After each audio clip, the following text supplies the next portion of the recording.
So you touched on the two different types of isotopes within radiopharmaceuticals, alphas versus betas. Can you just give us an explanation, high level, simple one, of the difference between the two and really where you see them positioned? Yeah, Mel, that's a great question. Given that, a lot of people are punting now on isotopes, we find, we're a radiopharmaceutical company, right? And yes, we have a focus on copper-67 because it's a great therapeutic isotope. But if it's in the beta area, exactly the same as lutetium, right? And so betas have proven for many, many, many years how good they are at treating cancers. But both treat cancers, right? Both of them are high-energy isotopes that are able to kill cancers, right? The difference between the two is the amount of energy that they have, right? So the alphas are very, very, very high energy, work over very short path lengths. And some people within our organization, some of the only people that have ever commercialized an alpha, right? With the Algeta experience, right? So there's a reason why those people who are focused on alphas now are focused on clarity and betas, right? Because when you've got all of that energy, it's great if you're highly targeted, highly specific to the cancer, and you can kill the cancer. But if you're not, you're going to wipe out every tissue that it hits, right? And then even including, maybe some tissues that are working through that excretion pathway and those sorts of things, right? Mm-hmm. Supportive tissues. Yeah, exactly. So you're putting all of that energy into a human, and with something that is so high energy and really hard even to hold in a cage, right? So if it busts out of the cage, then it's going anywhere in the body, right? So, but if you've got the right, when I was talking about Algeta, radium chloride was taken up into bone metastases in prostate cancer, and a lot of the injected dose was going straight into there, right? So it made it a viable option. When you look at PSMA agents, there's off-site targeting, right? And so you want to try and reduce the issues around off-site targeting, and maybe sticking an alpha in it isn't the best way.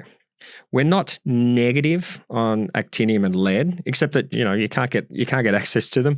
The manufacturing is not aligned, and maybe it never will be. But if you've got a very, very specific target product, then that's probably going to be a great isotope. When you don't, right? And PSMA is one of these, right? If you don't, then the betas are really showing their way and have done, as I said, for some period of time. The older betas had really long path lengths. So that's why now they're used less often. But this new age of lutetium and copper-67, this is the play, right?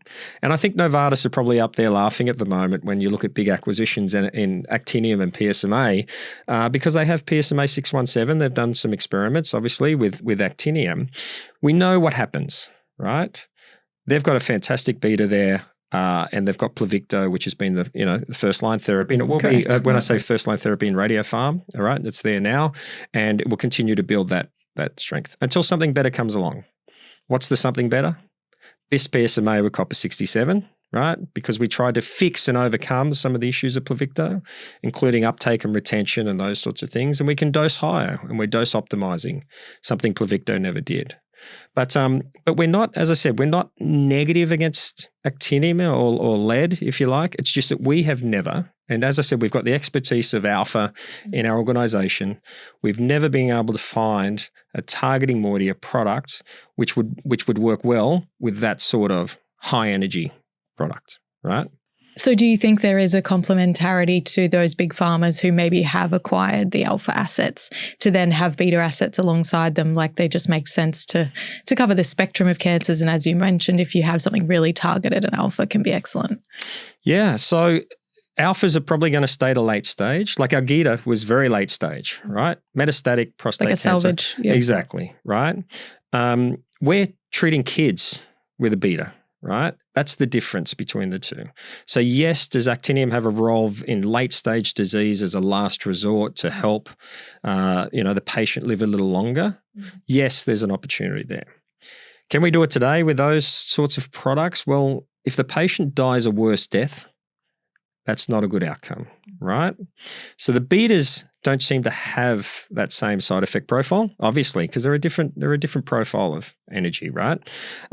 So we think to get to first line therapies and in combination therapies, the beta is the way to go, right? Is there, and as we said, we are looking at potentially working. We said we've built the best PSMA agent ever invented. Why not, do some optimization and review of that with its potential, right? Yeah. Let's see if that's possible.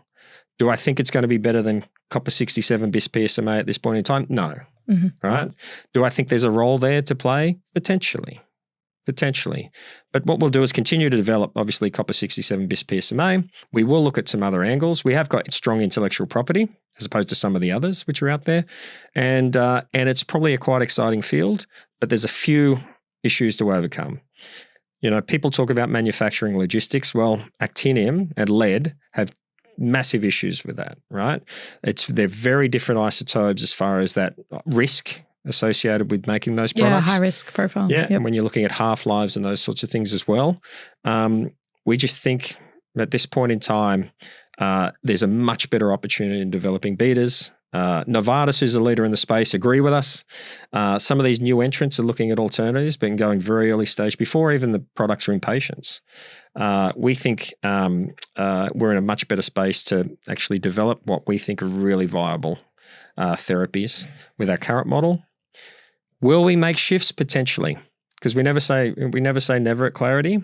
We want to continue to do great chemistry and make sure the products are optimized for a great outcome. Have we found that yet with an alpha? No. But we have found it with a beta.